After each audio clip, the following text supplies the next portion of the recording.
आइए आव्यूह की श्रृंखला में आगे हम लोग पढ़ लेते हैं उप आव्यूह क्या होता है।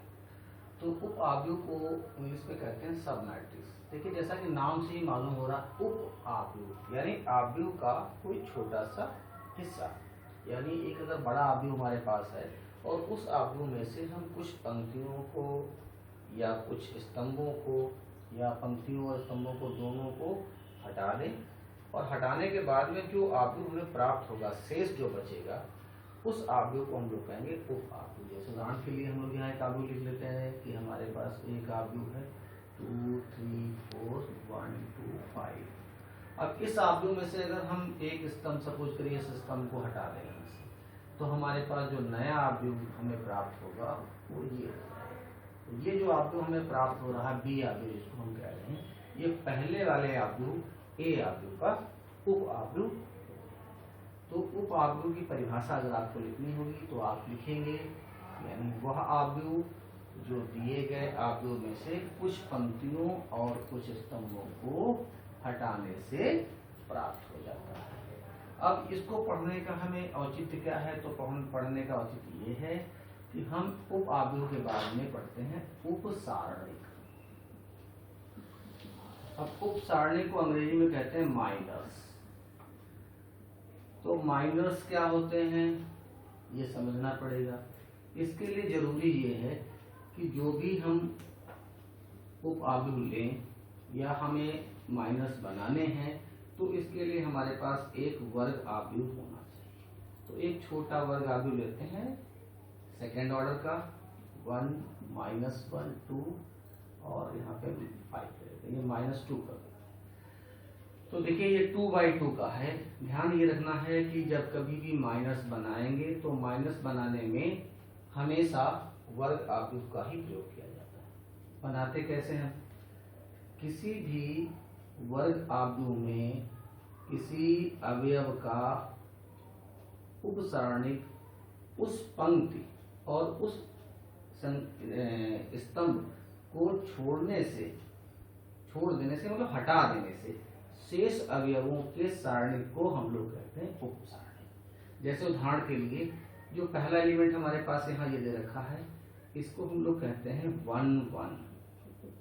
तो माइनर निकालना है तो हम यम से डिनोट करें। तो यहाँ पे पहला 1 लिखा तो पहली पंक्ति को छोड़ देना है। पहली पंक्ति में हमारे पास 1 और -1 है, हमें इनको नहीं लेना है। और दूसरी भी अगर 1 लिखा है तो ये पहले स्तंभ को छोड़ देना है, तो ये 1 और -2 नहीं लेना है। तो पहली पंक्ति के अवयव नहीं लेने हैं, पहले स्तंभ के अवयव लेने हैं, तो बचेगा हमारे पास क्या 5। तो हम यहाँ पे ये 5 लिखते हैं। क्योंकि सिंगल एलिमेंट बचा है इसलिए सारणिक का निशान लगाने की कोई आवश्यकता नहीं है। अगर एलिमेंट हमारे पास ज्यादा होते तो हम यहाँ पर सारणिक का निशान भी अप्लाई करते। इसी तरीके से हम यहाँ लेते हैं M12।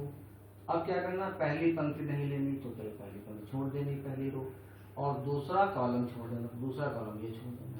क्या बचेगा, इसको नहीं लेंगे और ये एलिमेंट छोड़ देंगे तो बचेगा -2 यानी M12 की वैल्यू हो जाएगी -2। इसी तरीके से M21 का मतलब दूसरे रो को छोड़ देना है, दूसरे रो के एलिमेंट नहीं लेने और पहले स्तंभ को लेना, तो दूसरी रो ये छूट जाएगी और पहला कॉलम ये छूट जाएगा, तो बचेगा -1। और लास्ट में M22। M22 जब लेंगे तो सेकेंड रो ड्रॉप हो जाएगी और सेकेंड कॉलम ड्रॉप हो जाएगा। तो सेकेंड रो के एलिमेंट -2 5 को ड्रॉप कर देंगे और सेकेंड कॉलम -1 और 5 को ड्रॉप कर देंगे, तो बचेगा हमारे पास 1। ये जो वैल्यूज हमारी आ गई हैं, इन वैल्यूज को हम कहते हैं उप सारणिक। यानी किसी भी वर्ग आव्यूह के किसी अवयव का उप सारणिक हमने निकाल लिया। तो पहला एलिमेंट है उसका उप सारणिक ये हो गया, इसी तरीके से दूसरे एलिमेंट का उप सारणिक, तीसरे एलिमेंट का उप सारणिक और चौथे एलिमेंट का। तो ये सेकेंड ऑर्डर के लिए था। इसी तरीके से अगर हमारे पास थर्ड ऑर्डर का हो, 3/3 की कोई मैट्रिक्स हो, तो हम उसके भी निकाल सकते हैं। अभी हम लोग बाद में उसकी भी चर्चा करेंगे। इसके पहले हम लोग एक और नया टर्म सीख लेते हैं जिसको हम लोग कहते हैं सहखंड।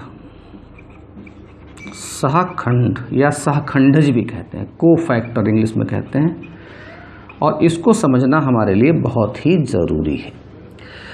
ज़रूरी इस सेंस में है क्योंकि सहखंड सीखने के बाद ही हम लोग आगे इनवर्स की कैलकुलेशन कर सकेंगे। इन्वर्स कैसे निकालेंगे, तो व्युत्क्रम कैसे निकालते हैं, हम लोगों ने पिछले वीडियो में व्युत्क्रमणीय आव्यूह पढ़ा था। तो वह आव्यूह जिसकी डेट नॉन जीरो होती है उसको हम लोग कहते हैं व्युत्क्रमणीय आव्यूह। ऐसा पिछले में पढ़ा था। तो व्युत्क्रमणीय है तो हम व्युत्क्रमणीय होने का मतलब होता है कि हम उसका व्युत्क्रम कैलकुलेट कर सकते हैं। तो व्युत्क्रम कैलकुलेट कैसे करेंगे, इन्वर्स निकालेंगे कैसे, उसके लिए हमें सहखंड की ज़रूरत पड़ेगी। और सहखंड कैसे निकाल पाएंगे, उसके पहले हमको उपसारणिक मालूम होना चाहिए। उपसारणिक से रिलेशन किसका है, सब मैट्रिक्स का है। तो ये सारी चीज़ें आपस में कोरिलेटेड हैं, एक चीज़ मालूम होगी तभी हम अगली चीज़ को सीख पाएंगे। तो देखिए माइनर्स में और कोफैक्टर में केवल एक फंडामेंटल डिफरेंस है, और वो डिफरेंस ये है कि जैसे हम किसी एलिमेंट का कोफैक्टर निकालना चाहते हैं, हमारे पास कोई एक आव्यूह है और उस आव्यूह के i जेवें अवयव का हम एक कोफैक्टर पता करना चाह रहे हैं, तो उसके लिए फार्मूला हमारे पास जो होता है वो -1⁻∗i⁴j ×mij। अब mij से तात्पर्य क्या है, यहाँ पे mij से तात्पर्य है कि जो माइनर हमने निकाला था वो माइनर की वैल्यू ही हम यहाँ रखेंगे, जो माइनर हमारा निकला था, और उसी माइनर की वैल्यू को हम -1⁻i+j से मल्टीप्लाई कर देंगे। तो यहाँ देखने वाली बात एक ये है कि जब -1⁻i+j लिखते हैं तो अगर हमारे पास i और j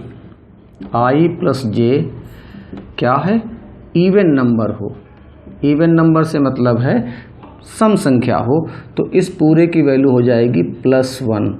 और हम सब लोग जानते हैं कि किसी भी नंबर को +1 से मल्टीप्लाई करने पर उसमें कोई चेंज नहीं होता है। इसका मतलब है कि अगर i j इवन है तो ये वाली वैल्यू जो हमारी है वो mij ही रहेगी। कब होगी, when i+j = इवन नंबर। यानी अगर i और j का जोड़ सम संख्या है तो माइनर ही कोफैक्टर बन जाएगा, जो उपसारणिक होगा वही हमारा सहखंड भी कहलाएगा। लेकिन अगर ये i+j इवन नहीं है, ऑड है, विषम संख्या है, तो हम लोग जानते हैं -1 की पावर जब विषम करते हैं, विषम क्या रखेंगे, तो ये +1 हमें नहीं मिलेगा, ये मिलेगा -1। और किसी भी नंबर को जब हम -1 से मल्टीप्लाई करते हैं तो उस नंबर का साइन चेंज हो जाता है। नंबर में तो कोई नहीं चेंज होता, उसका मैग्नीट्यूड वही बना रहता है, लेकिन उसका साइन जरूर चेंज होता है। जैसे सपोज करिए हमारे पास 5 है और इसको हम -1 से मल्टीप्लाई कर दें तो +-5, तो देखिए प्लस का 5 था, माइनस का हो गया। तो मैग्नीट्यूड चेंज नहीं होता है, बस उसका साइन चेंज हो जाता है। तो यहाँ पर अगर हमारे पास i+j ऑड नंबर होगा तो यहाँ पर ये जो माइनर मिल रहा था इसका साइन हमको चेंज कर देना पड़ेगा, और साइन चेंज करेंगे तो हमें मिल जाएगा कोफैक्टर। तो ये तो इसकी डेफिनेशन हो गई कोफैक्टर की। ये इस डेफिनेशन को हम लोग प्रैक्टिकली कैसे इम्प्लीमेंट करेंगे, तो प्रैक्टिकली इम्प्लीमेंट करना बहुत ही सरल तरीके से सीख लेते हैं। यहाँ पे बहुत आसान विधि बता देते हैं आपको। देखिए जैसे हमारे पास एक आव्यूह हमने एग्जाम्पल में भी ले रखा था, ये है 1, -1, -2 और 5। ठीक है, अब हम इसके कोफैक्टर निकालना चाहते हैं। तो पहला एलिमेंट हमारे पास C11 है, इसका कोफैक्टर, C12 का कोफैक्टर, C21 का कोफैक्टर और C22 का कोफैक्टर। इनके हमें कोफैक्टर सबके निकालने हैं। तो पहले एलिमेंट का कोफैक्टर निकालेंगे तो पहली लाइन पहली रो को ड्रॉप करेंगे, पहले कॉलम को ड्रॉप करेंगे तो बचेगा हमारे पास 5। इसी तरीके से 1, 2 पहली रो दूसरा कॉलम ड्रॉप करेंगे तो आ जाएगा -2। फिर हम लोग निकालेंगे 2, 1 तो सेकेंड रो को ड्रॉप करेंगे और फर्स्ट कॉलम को ड्रॉप करेंगे तो आ जाएगा -1। और फाइनली 2, 2 का मतलब है सेकेंड रो और सेकेंड कॉलम को ड्रॉप करेंगे तो हमारे पास आ जाएगा 1। यानी जो काम हमने यहाँ माइनर्स में किया था वही सेम काम हमने यहाँ पर दोबारा से कर लिया है। अब क्या करना है हमें कि ये जो नंबर्स लिखे इनको हमें देख लेना है। तो 1 और 1 ऐड करेंगे तो हो जाएगा 2, और 2 इवन होता है, तो इवन है तो यहाँ कोई जो साइन, जो नंबर लिखा है, जो साइन लिखा है एज इट इज बनेगा। इवन में कोई चेंज नहीं करना है, इवन में कोई चेंज नहीं करना, माइनर और कोफैक्टर सेम होते हैं। और जब ऑड होगा तो साइन चेंज करना है। तो यहाँ पर 1 + 1 2 इवन नंबर है तो इसमें कोई चेंज नहीं करना। यहाँ पे आते हैं 1 और 2 ऐड करेंगे तो ऑड हो जाएगा। ऑड हो जाएगा तो यहाँ साइन चेंज कर देंगे, माइनस आया है तो हम माइनस की जगह क्या कर देंगे, प्लस। जो भी साइन होगा ऑड में वहाँ पर उसका विपरीत साइन कर देंगे, अपोजिट साइन कर देंगे। माइनस होगा तो प्लस करेंगे और प्लस होगा तो माइनस कर देंगे। इसी तरीके से 2 और 1 ऐड करेंगे तो 3 हो जाएगा, और 3 एक ऑड नंबर है तो इसका भी हमें साइन चेंज करना पड़ेगा, तो माइनस की जगह हमें प्लस करना पड़ेगा। और यहाँ पे 2, 2, 4 और 4 इवन नंबर होता है तो इसमें कोई चेंज नहीं करने की ज़रूरत है। तो ये हमारे पास आ गए हैं इनके कोफैक्टर। अब जब हमारे पास कोफैक्टर निकल आए हैं तो अब इसके आगे हमको पढ़ना है कोफैक्टर मैट्रिक्स, यानी सहखंडज आव्यूह, कोफैक्टर मैट्रिक्स। तो कोफैक्टर मैट्रिक्स क्या होता है और कैसे उसको हम लोग कैलकुलेट करते हैं, ये चीज़ हम लोग सीख लेते हैं। तो यहाँ पे देखिए, अगर हमारे पास कोई एक आव्यूह है, वर्ग आव्यूह, और उस वर्ग आव्यूह के हमने सारे कोफैक्टर निकाल लिए, तो जब कोफैक्टर निकाल लेंगे तो उन कोफैक्टर्स का हम एक आव्यूह बना लें। ये कोफैक्टर का हमारा आव्यूह बन गया है, और इस आव्यूह का हम कर दें ट्रांसपोज, तो इसको हम लोग कहेंगे सहखंडज आव्यूह। यानी ये जो A है हमारे पास, एक आव्यूह A दिया था, अगर ये वर्ग आव्यूह है और इस वर्ग आव्यूह के हम सहखंड निकाल लें, और सहखंड निकालने के बाद में इनका एक आव्यूह बना लें, और उस आव्यूह का कर लें हम लोग ट्रांसपोज। ट्रांसपोज मीन्स पहली पंक्ति को पहला स्तंभ, दूसरी पंक्ति को दूसरा स्तंभ, तीसरी पंक्ति को तीसरा स्तंभ बना लें। तो इस प्रकार से जो हमें आव्यूह प्राप्त होगा उस आव्यूह को हम कहेंगे सहखंडज आव्यूह, और इसे लिखते हैं हम लोग इंग्लिश में एडजेसेंट ऑफ ए। ठीक है, adjoint of A, adjoint of A, इसको कहते हैं एडजॉइंट ऑफ ए।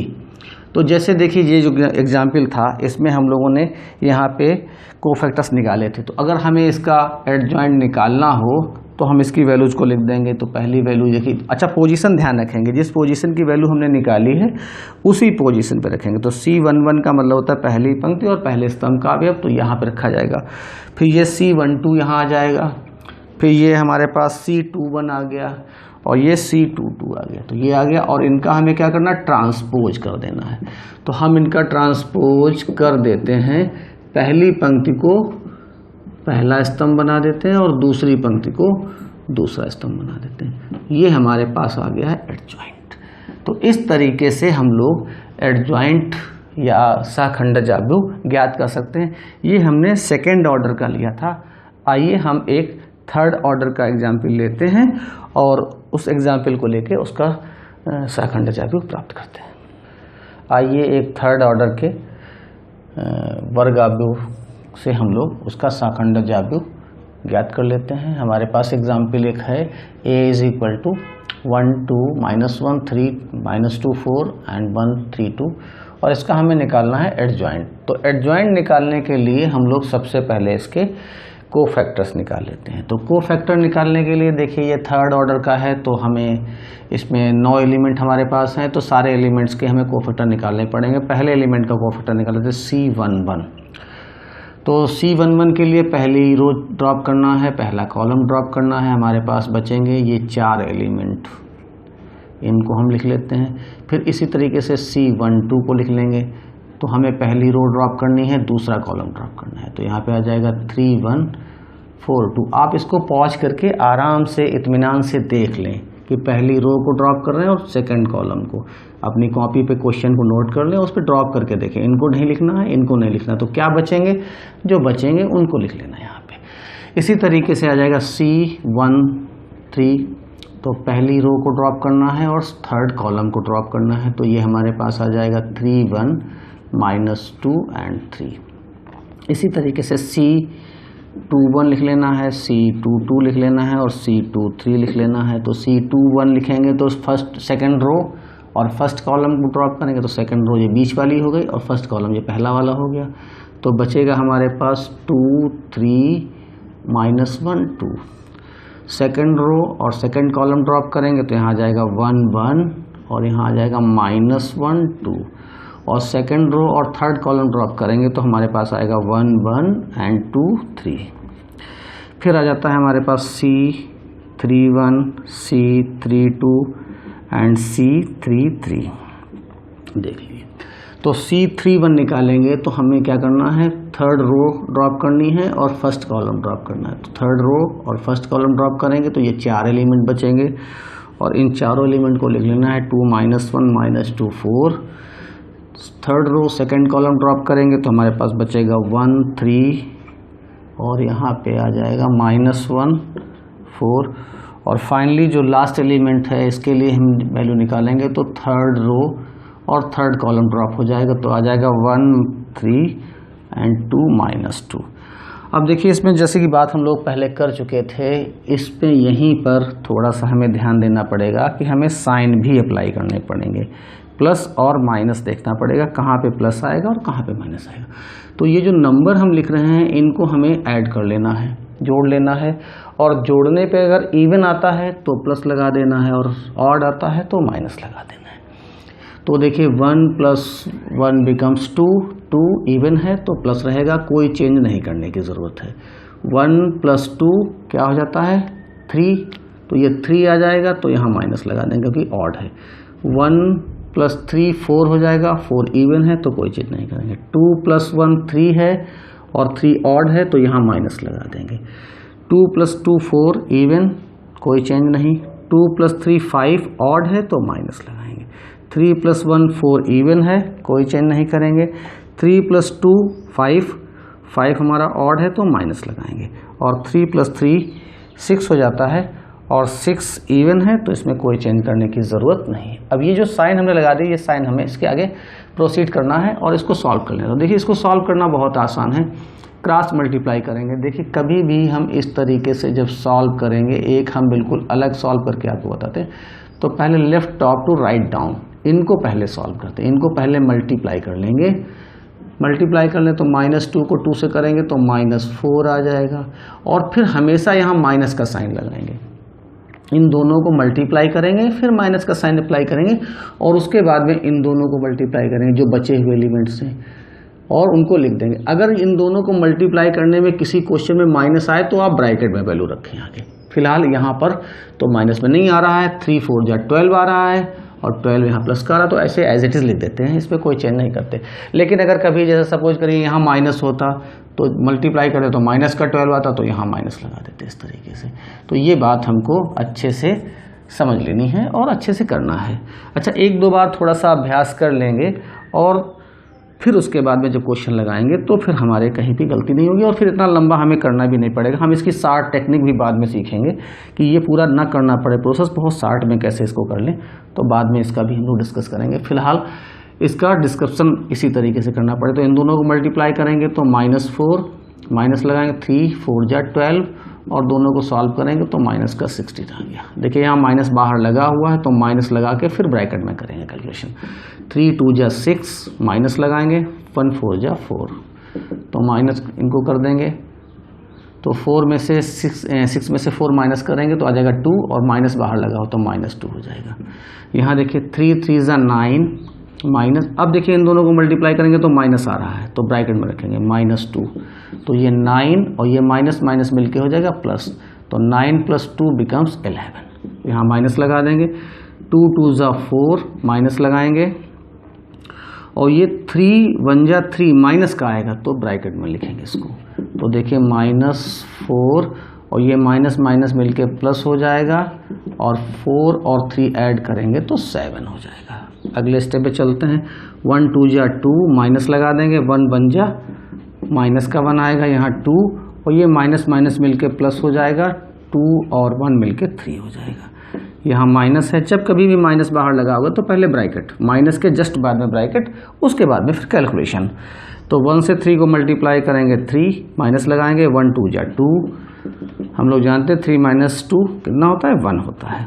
तो यहाँ पे 2 4 जा 8 माइनस लगा देंगे, -2 को -1 से मल्टीप्लाई करेंगे तो माइनस माइनस प्लस, प्लस का 2 आएगा तो चेंज ब्रैकेट में लिखने की ज़रूरत नहीं है।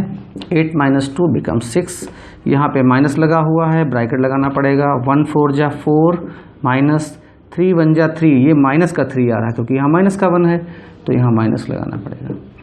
ये हो जाएगा -4 और ये माइनस माइनस मिलके प्लस हो जाएगा 3, तो ये आ जाएगा 4 3 7 और लास्ट में फाइनली हमारे पास 1 से -2 को मल्टीप्लाई करेंगे तो -2 आ जाएगा, माइनस लगाएंगे बीच में, 3 2 जा 6, -2 -6 बिकम्स -8। तो ये हमारे पास सारे कोफैक्टर आ गए और हमें निकालना क्या है, यहाँ पे हमें इसका एडजॉइंट निकालना है, सहखंडज आव्यूह निकालना है। तो एडजॉइंट के लिए हम लोगों ने फार्मूला पढ़ा था कि किसी भी आव्यूह का एडजॉइंट जब निकालना होता है तो जो हमने कोफैक्टर निकाले हैं वो सारे कोफैक्टर हम उनकी पोजीशन के अकॉर्डिंग लिखकर और फिर उसका ट्रांसपोज कर देंगे। तो सारे एलिमेंट की पोजीशन के साथ लेते हैं। तो पहला एलिमेंट हमारे पास आया था -16, फिर आ गया है -2, यहाँ आ गया है 11, फिर आ गया -7, यहाँ पे आ गया है 3, फिर हो गया है -1, यहाँ पे आ गया है 3 1 यानी 6, फिर आ गया है -7 और लास्ट में आया था -8। अब हमें क्या करना है, इसका ट्रांसपोज कर देना है, इसका परिवर्त आव्यूह निकालना है। तो परिवर्त आव्यूह निकालने के लिए क्या करते हैं, फर्स्ट रो को फर्स्ट कॉलम बनाते हैं, पहली पंक्ति को पहला स्तंभ। तो फर्स्ट रो हमारे पास थी -16 -2 11, तो इसको पहला कॉलम बना देंगे -2 और 11। सेकेंड रो को सेकेंड कॉलम लिखेंगे -7 3 -1 और जो 6 रो है थर्ड रो है इसको थर्ड कॉलम बनाएंगे 6 -7 और -8।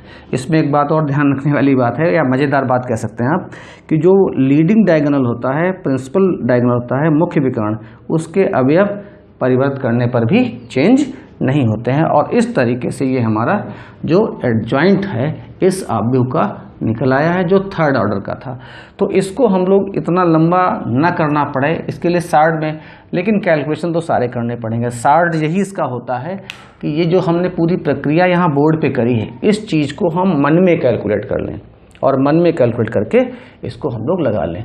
तो अगर आप चाहें तो हम इसको इस तरीके से भी शार्ट में कर सकते हैं। तो हम लोगों ने अभी एक एग्जाम्पल देखा जिसमें हम लोगों ने थर्ड ऑर्डर और सेकंड ऑर्डर के आव्यूहों का एडजॉइंट निकाला। अब एडजॉइंट के कुछ गुण यहाँ पे लिख रहे हैं, ज़्यादा नहीं लिख रहे हैं, कुछ जो बहुत इंपॉर्टेंट इसकी प्रॉपर्टीज़ हैं वो हम लोग जल्दी से डिस्कस कर लेते हैं। देखिए, कभी भी हमारे पास कोई एक वर्ग आव्यूह होता है तो हम वर्ग आव्यूह का ही एडजॉइंट निकाल सकते हैं। पहली बात हमें ये हमेशा याद रखनी है कि एडजॉइंट अगर हमको निकालना, सहखंडज आव्यूह निकालना है तो उसके लिए वर्ग आव्यूह होना चाहिए। तो पहली बात यहाँ लिखी, यदि ए एक वर्ग आव्यूह है, यानी एडजॉइंट की प्रॉपर्टीज़ केवल तभी इम्प्लीमेंट होती हैं जब वो स्क्वायर मैट्रिक्स हो।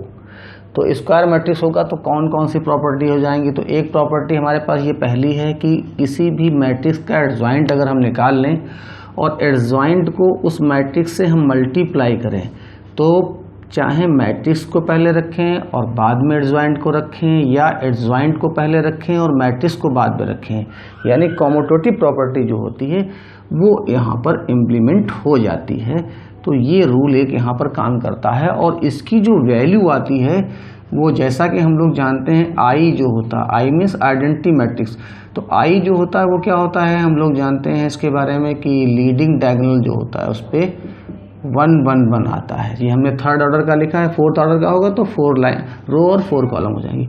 तो अगर हम इसको डेट से गुणा कर दें, यानी इसमें जो ए है वहाँ पर डेट ए आ जाए, ये इस तरीके से, तो ये आ जाएगी, इसकी वैल्यू के इक्वल हो जाती है। तो किसी भी वर्ग आव्यूह को उसके एडजॉइंट से गुणा करने पर वो हमें एक इस तरीके का स्केलर मैट्रिक्स मिल जाता है। तो ये एक बहुत इम्पॉर्टेंट प्रॉपर्टी है जिसका हम लोग बहुत ज़्यादा यूज करते हैं और इसी प्रॉपर्टी का यूज करके हम लोग आगे व्युत्क्रम ज्ञात करना भी सीखेंगे।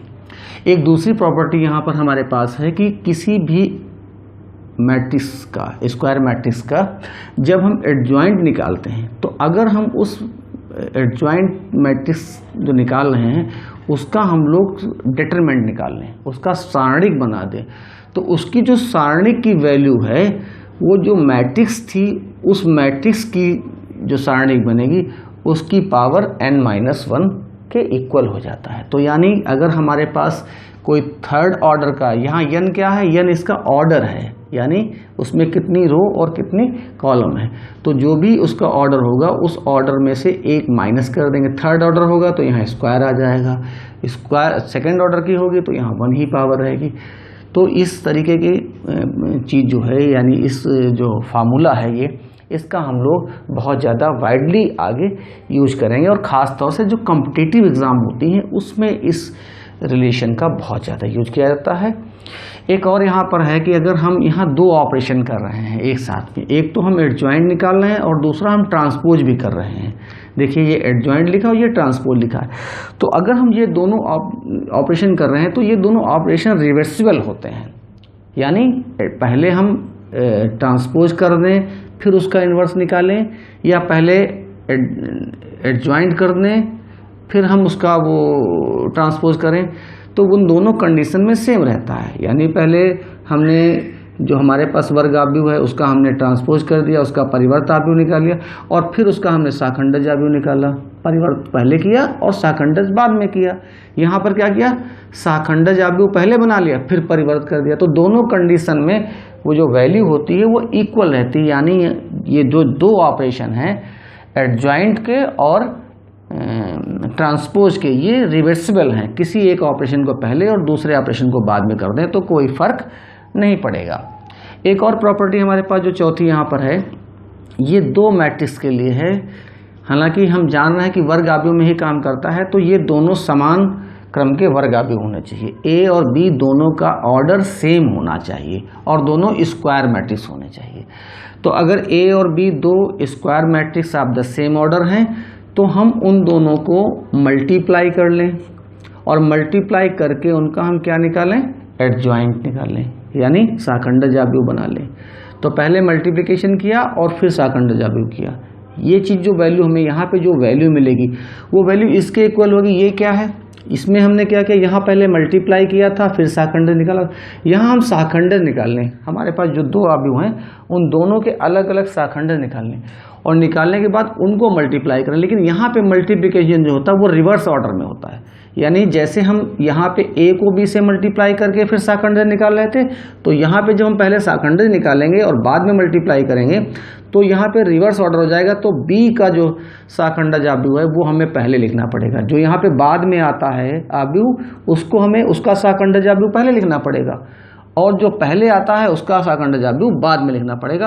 और इस तरीके से अगर इनको मल्टीप्लाई करेंगे तो इन दोनों की वैल्यू हमारी सेम बिल्कुल हो जाएगी। तो यहाँ पे जो पहला रिलेशन हमने पढ़ा है, इसी रिलेशन का हम यूज करके आगे पढ़ेंगे व्युत्क्रम ज्ञात करना, यानी किसी भी आव्यूह का हम व्युत्क्रम कैसे ज्ञात करते हैं, व्युत्क्रम क्या होता है, और व्युत्क्रम ज्ञात करने की 2 विधियां हमें सीखनी है। एक तो हमें सीखना है प्रारंभिक संक्रियाओं के द्वारा, एलिमेंट्री ऑपरेशन के द्वारा, और दूसरा जो हमने ये यहाँ पे साखंडज आव्यूह निकाला है, एडजॉइंट निकाला है, इस एडजॉइंट के द्वारा। अच्छा, ये इनके निकालने की क्या लिमिटेशंस हैं, कैसे कैलकुलेशन करना, ये सारी चीज़ें हम लोग अगले वीडियो में पढ़ेंगे। तब तक के लिए धन्यवाद।